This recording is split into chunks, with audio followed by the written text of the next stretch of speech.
Hi friends, welcome to our channel. I'm Amber and this is Paul climbing under the Airstream to do yet another project. We'll talk about that later. But we live full-time in our 30-foot Airstream flying cloud. Welcome. So since our last video when we went to Galveston, Texas, we've added some shoe storage, we've added some 12-volt fans, we've been to the river, and we've had our grandkids over. It really has been an exciting few weeks since we've seen you last, and we wanted to catch up with you. So before we get started with that, if you haven't already, please subscribe and help support our channel. Give this video a thumbs up if you like it, and leave a comment below because we would love to hear from you. One of the hardest adjustments that I've had to make living in an RV, this one, which is our smallest, or even our 3 bigger RVs, is hosting company and having company over and just not having enough space. And one of my biggest fears about later having our grandkids over and just not having enough room for them. And in addition to that, I was worried that maybe they wouldn't want to come over because it was really crowded, especially in the smaller Airstream. But I learned something. In the last 7 years of RVing, we've learned that our grandkids, they don't really care how much space we have. All they want to do is be with us. And if you are going out of your way to make memories with them, no matter how small the space, they are going to love coming and visit you in your Airstream. You know, our grandkids, they have a huge, beautiful house, but they would be with us every day in the small Airstream if they could.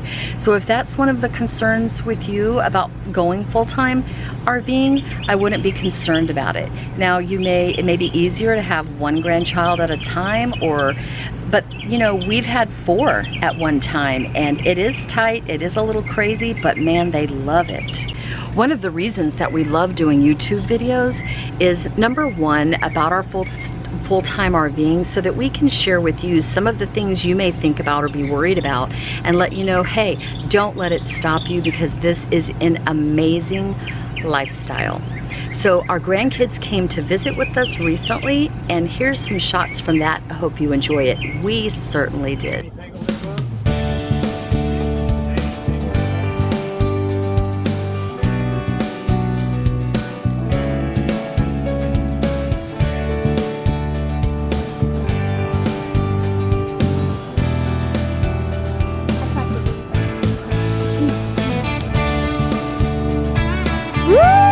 Getting the hips in it.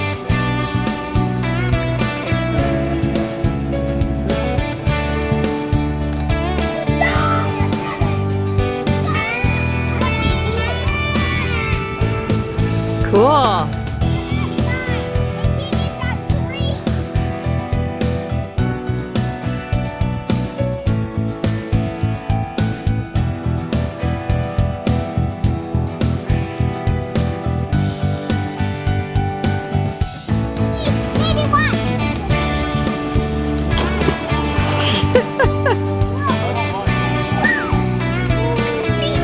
What?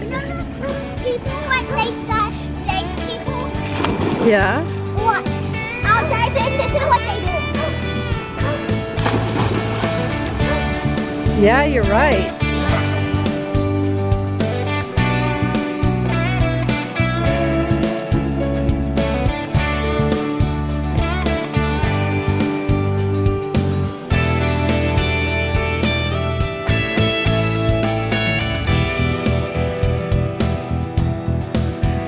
Show your cookies.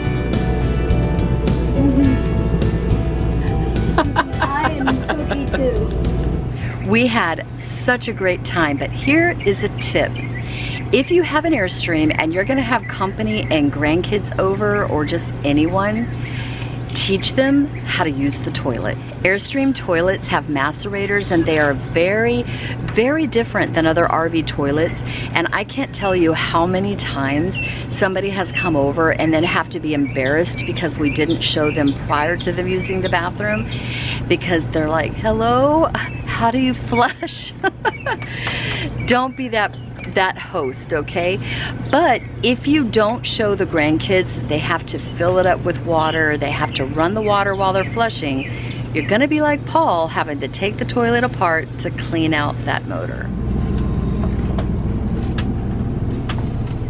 So as you can tell by my red face, it is super hot out here, and we have on top of that had several power outages. So having power outages is just kind of part of RV living. You're gonna have it in a house as well, so it's not specific to RVing. But we did find a few things that we could do that would help during those power outages, and one is installing 12-volt fans in the RV. So we added one 12-volt fan to the back area, and we did that a while back, but recently Paul went ahead and added another one in the bedroom that we could turn to the bedroom area or turn to the living area.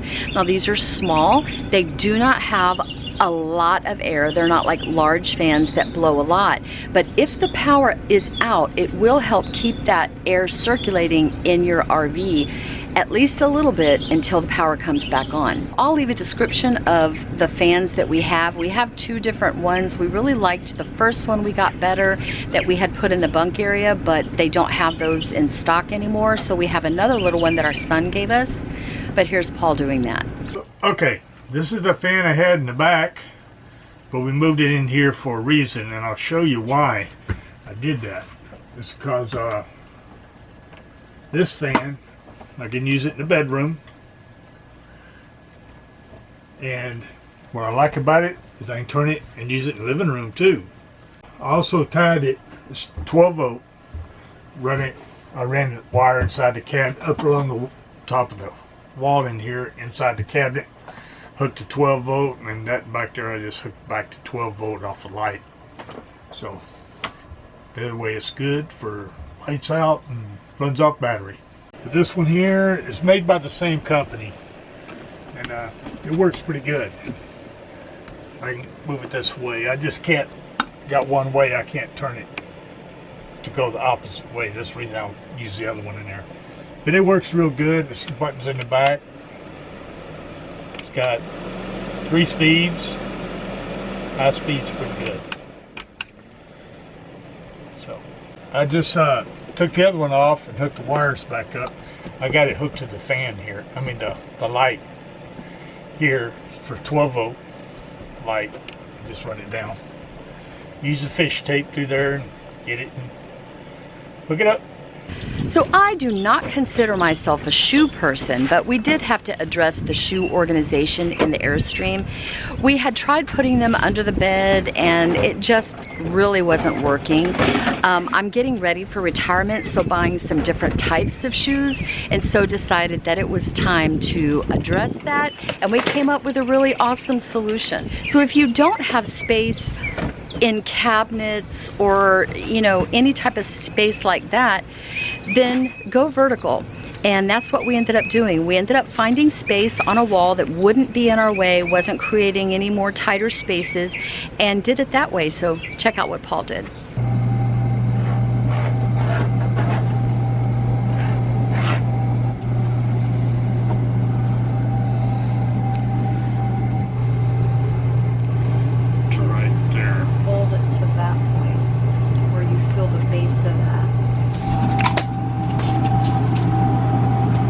Bought these from the container store. They had 20 pockets in it, so we've put it in 3 sections. 2 sections in 2s, 2 rows. We had 2 of them, and 1 section for just 1 row. And how I did this, I went down to Lowe's and bought a little snap kit. It's like $6 for about 8 snaps. So put the snaps on the fabric. And then the other end, I riveted the other end to the aluminum. So that way they just snap on. And you can take them off and wash them if you want to, or whatever.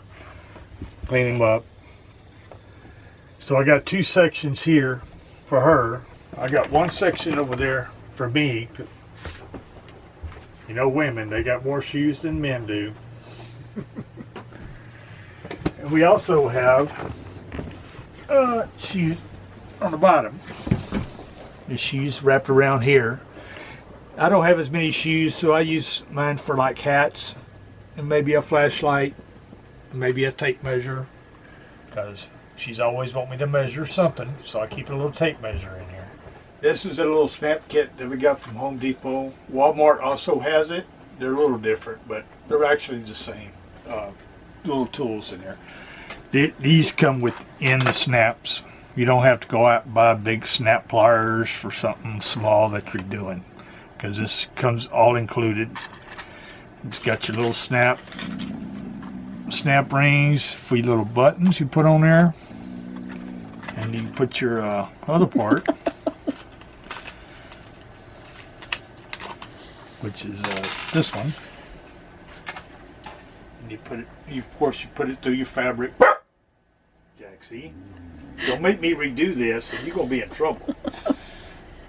Then you put the little snap thing on it. You got your fabric, then your thing, and you just take this, put it on there like that, punch it with a hammer, and your snap's done. The other part, which is this part, is the one I riveted to the aluminum. So we love the way that the shoe organization turned out. It's so helpful just to be able to see all my shoes right there. They're not in the way, and pick which ones I want to wear. And one of the things that we love doing on this channel is to say, hey, all these little challenges, don't continue struggling with them. There are little ways to address almost every challenge when you're in this small space living full time, and that's what this channel's about. So lastly, we do have some great news. For those of you that have watched our previous 2 Galveston videos, you know that Jaxie is terrified of the ocean.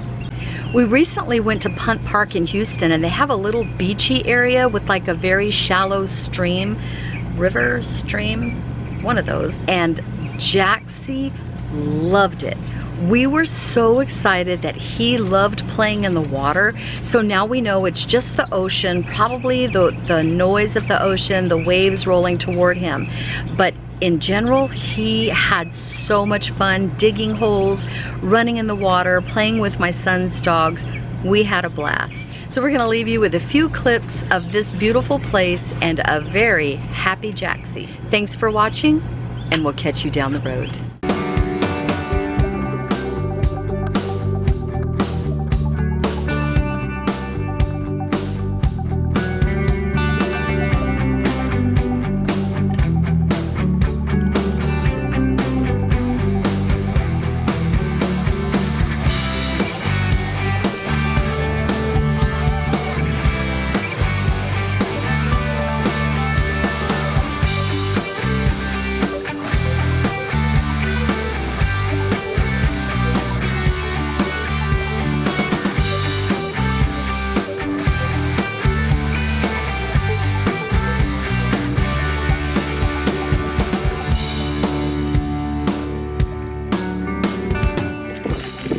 We were at Punt Park in Houston.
So happy.